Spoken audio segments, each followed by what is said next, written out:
ৰাজ্যত পুনৰ ভদিয়া বানৰ তাণ্ডৱ বানত ককবকাই হাহাকাৰ কৰিছে খুমটাই বানাক্ৰান্ত লোকে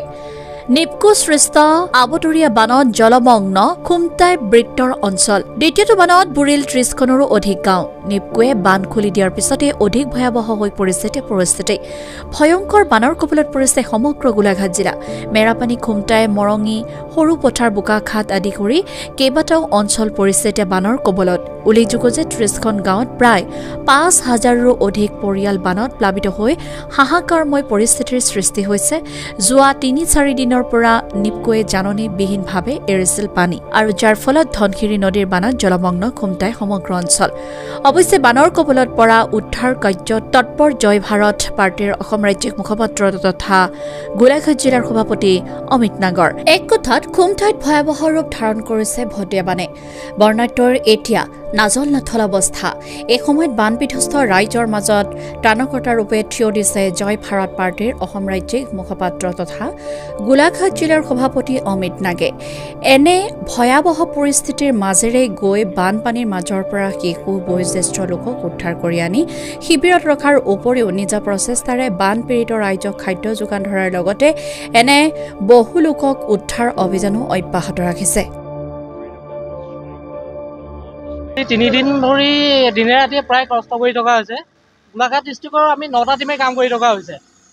9টা টিমে আমাৰ লগত DDR আছে আমি SDR হয় পানী ক্ৰমান্বয়ে বাঢ়ি আছে আমি গোলাঘাটৰ এতিয়া বুটলিকুৱা অঞ্চলত আছো এনেকে বেলেগ আমাৰ 9টা টিম আছে বেলেগ বেলেগ ঠাইত গৈছে গোলাঘাটৰ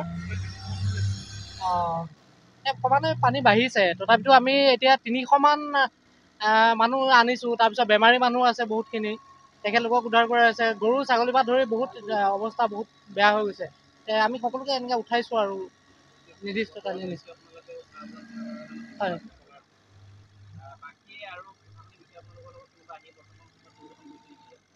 কৰিছে তেখেতলোকে এতিয়া মেডিচিন আহিছে কেম্পে মেডিচিন আহিছে তাৰপিছত বিভিন্ন ধৰণৰ ৰিলিফ দিছে আমাৰ নাওতে আমি নিছোঁ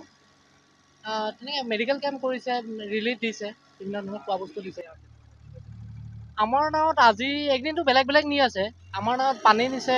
চাপৰ ধৰক এনিমেলছৰ কাৰণে নিয়া হৈছে তাৰপিছত বেলেগ খোৱা বস্তু নিছে পৰিস্থিতি আচলতে অতিকৈ ভয়ানক কিন্তু তাৰ আগতে মই এটা কথা ক'ব বিচাৰোঁ আজি আমি SDR বাহিনীক প্ৰত্যেকজন আচলতে সৈন্যক আমি আচলতে তাৰ ৰিয়েল হিৰো বুলি মেলি পেলাই ক'ব লাগিব প্ৰকৃত হিৰো এজন অসমীয়া সন্তান হিচাপে তেওঁলোকে যিখিনি কষ্ট কৰিছে যিখিনি আচলতে উদ্ধাৰ অভিযান ৰাখিছে সঁচাকৈ কিন্তু প্ৰশংসনীয় তেওঁলোকৰ নিজৰ প্ৰাণকো নেওচি আমাৰ যিসকল মানুহ ফচি আছে আচলতে বিভিন্ন ঠাইত চাৰিওফালে জলমগ্ন তাত মানুহখিনি গোটেইখিনি ফচি আছে তেওঁলোকক গৈ উদ্ধাৰ কৰিছে ইয়াতো দেখিছে কিমান মানুহখিনিক আচলতে উদ্ধাৰ কৰা হৈছে আৰু প্ৰত্যেকটো ক্ষেত্ৰত আমি দেখিবলৈ পাইছোঁ তেওঁলোকৰ যি সাহসিকতা তেওঁলোকক আমি চেলুট জনাব লাগিব প্ৰণাম জনাব লাগিব তেওঁলোকৰো একোখনকৈ ঘৰ আছে তেওঁলোকৰো সতি সন্তান আছে আজি চাওক আমি যে য'ত আছোঁ আপোনালোকে দেখিছে সম্পূৰ্ণ আমি দেখিবলৈ পাইছোঁ যে গোলাঘাট জিলাৰ ধনশিৰি নদী যি আছে ধনশিৰি নদীৰ মাজমজিয়াত আমি আছোঁ এই মাজমজিয়াত থাকি আচলতে কেনেকৈ অনুভৱ হ'ব পাৰে বাৰু আপোনালোকে নিজে ভাবক আৰু যিটো নেকি এইটো জলমগ্ন চাৰিওদিশত দেখিবলৈ পোৱা গৈছে সমগ্ৰ গোলাঘাট জিলাতে আমি দেখিবলৈ পাইছোঁ যে তথৈবচ অৱস্থা আচলতে পশু পক্ষীবিলাক তেওঁলোকৰ খাদ্যও আচলতে ইয়াত পোৱা নাই কিন্তু এই যি নেকি SDR বাহিনী এইখিনি আচলতে অনা নিয়াত সহায় কৰি আছে মানুহখিনিক আচলতে ৰেস্কিউ কৰি আছে আৰু যিখিনি নেকি আচলতে মেডিচিন টিম আছে তেওঁলোককো অনা নিয়াত সহায় কৰি আছে আৰু দিনে ৰাতিয়ে একাকাৰ কৰি মেলি পেলাই আচলতে তেওঁলোকে যুঁজ দি আছে গতিকে অসমৰ মাননীয় মুখ্যমন্ত্ৰী হিমন্ত বিশ্ব শৰ্মা ডাঙৰীয়াক আমি অনুৰোধ জনাওঁ যে প্ৰত্যেক বছৰে নাগালেণ্ডৰ উখা জিলাত যি নেকি আচলতে নিপকোৰ গেট আছে আমি দেখিবলৈ পাওঁ যে তেওঁলোকে জানি বুজি প্ৰত্যেক বছৰে এই পানীখিনি গেটখিনি আচলতে খুলি দিয়াৰ কাৰণে পানীখিনি আচলতে এনেকৈ আহি কৰি মেলি পেলাই অসমত আমাৰ অসমীয়া লোকসকলে খিলঞ্জীয়া লোকসকলে থলুৱা লোকসকলে আদিবাসী লোকসকলে যি খেতি হেক্টৰে খেতি কৰিছে এই গোটেই খেতিখিনি আচলতে অনিষ্ট হৈছে ইয়াৰ আগত 2 মাহৰ আগত এনেকৈ বানপানী হৈ গৈছিলে আৰু চালে যে এবাৰ খেতি নষ্ট হ'ল মানুহবিলাকে দূৰণিৰ পৰা আকৌ কঠীয়া কিনি আনি মেলি পেলাই কৰি আকৌ খেতি কৰি মেলি পেলাই এতিয়াও আপোনালোকে দেখিবলৈ পাইছে 2 মাহৰ পাছত আকৌ বানপানী অতিকৈ দুখৰ আৰু পৰিতাপৰ বিষয়। অসমৰ মাননীয় মুখ্যমন্ত্ৰী হিমন্ত বিশ্ব শৰ্মা ডাঙৰীয়া যি ঘোষণা কৰিছিলে যে 2 মাহৰ পাছত আচলতে আমি যিখিনি আচলতে ক্ষতি হৈছিলে সেই ক্ষতিখিনি আচলতে ক্ষতিপূৰণ হিচাপে দিম বুলি কৈ, কিন্তু 2 মাহৰ পাছত এতিয়া আকৌ যি বানপানী হৈছে, দুখ লগা বিষয়। সকলো মানুহখিনি কৈছে যে আগৰ ক্ষতিপূৰণখিনিয়ে নাপালোঁ, এতিয়া আমি জানো ক্ষতিপূৰণখিনি আমি পাম। আৰু অসমৰ মাননীয় জলসম্পদ মন্ত্ৰী যিজন আছে, জলসম্পদ মন্ত্ৰীগৰাকীক আচলতে এনেকুৱা আমি ক'ব লাগিব যে জল আচলতে যেতিয়া নেকি নাগালেণ্ডে খুলি দিয়ে বা পানী যেতিয়া খুলি দিয়াৰ লগে লগে যি নেকি অসমত আচলতে বা গোলাঘাট জিলাত জলমগ্ন যিটো হৈ যায়, আৰু সেই সময়তে হয়তো তেওঁলোকে যিটো ফাইদা উঠায় সেইটোৱে হ'ল আচলতে মই দেখিবলৈ পাইছোঁ যে জলসম্পদ মন্ত্ৰী আচলতে যেতিয়া নেকি অসমত এনেকুৱা ধৰণৰ আচলতে দেখিবলৈ পোৱা গৈছে যে যেতিয়া নেকি বানপানী বেছি হয় আচলতে তেওঁলোকৰে সম্পদ বেছি হয়, তেওঁলোকৰে সম্পত্তি বেছি বাঢ়ে। মোৰ মতে তাকে জলসম্পদ মন্ত্ৰী বোলে। এইটো বৰ দুখৰ বিষয়। মানে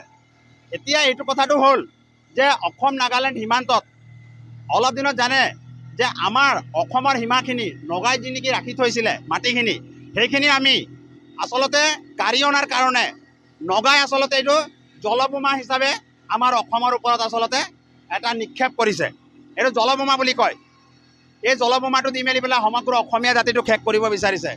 সমগ্ৰ থলুৱা মানুহখিনিক শেষ কৰিব বিচাৰিছে, খিলঞ্জীয়া লোকসকলক আচলতে শেষ কৰিব বিচাৰিছে। চাৰিওফালে আপোনালোকে চাওক, গোটেই খেতি অনিষ্ট হৈ গ'ল, শালি খেতি অনিষ্ট হ'ল, কচু খেতি অনিষ্ট হ'ল, আৰু অন্যান্য সৰু বৰ যিখিনি খেতি আছে এই খেতিখিনি অনিষ্ট হৈছে গোটেইখিনি। আৰু লগতে আমি দেখিবলৈ পাইছোঁ যি পশু পক্ষী আছে, এই পশু পক্ষীখিনিও আচলতে এই পানীত আচলতে কলৈকে গৈছে আমি নিজে আচলতে ক'ব পৰা নাই। গোটেইখিনি আচলতে পানীত মানে গৈ আছে, কলৈকে গৈছে আমি ক'ব পৰা নাই। তথৈবচ অৱস্থা, নাজল নাথল অৱস্থা আমি দেখিবলৈ পাইছোঁ। এই অৱস্থা প্ৰত্যেক বছৰেই অসমত হয়, আৰু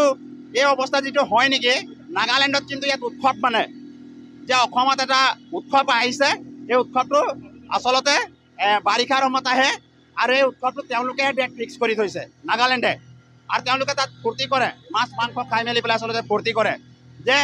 আমাৰ ইয়াত আজি উৎসৱ হৈছে। এইটো কাৰণে উৎসৱ হৈছে যে অসমৰ মানুহক আজি আমি হৰুৱাব পাৰিছোঁ, অসমৰ মানুহক আজি তথৈবচ কৰিব পাৰিছোঁ, অসমৰ SDRFক নচুৱাব পাৰিছোঁ, অসমৰ প্ৰশাসনক নচুৱাব পাৰিছোঁ, অসম চৰকাৰক আমি নচুৱাব পাৰিছোঁ। তেওঁলোকে আচলতে ফূৰ্তি কৰে। নাগালেণ্ডৰ ৰণনীতি এইটোৱেই। কিন্তু আমি দেখিবলৈ পাইছোঁ যে নাগালেণ্ডৰ লগত আমাৰ গোলাঘাট জিলাৰ কিন্তু 2-1 মন্ত্ৰী MLA কিন্তু তেওঁলোকৰ লগত মিতিৰালি। আজি মিতিৰালি কৰাৰ কাৰণে এই পৰিস্থিতি ভোগ কৰিবলগীয়া হৈছে। নাগালেণ্ডৰ লগত অকল মিলিবলৈ যায়, নাগালেণ্ডৰ লগত খেতি কৰিবলৈ যায়, ব্যৱসায় কৰিবলৈ যায়, নাগালেণ্ডৰ লগত মীন পালন কৰিবলৈ যায়।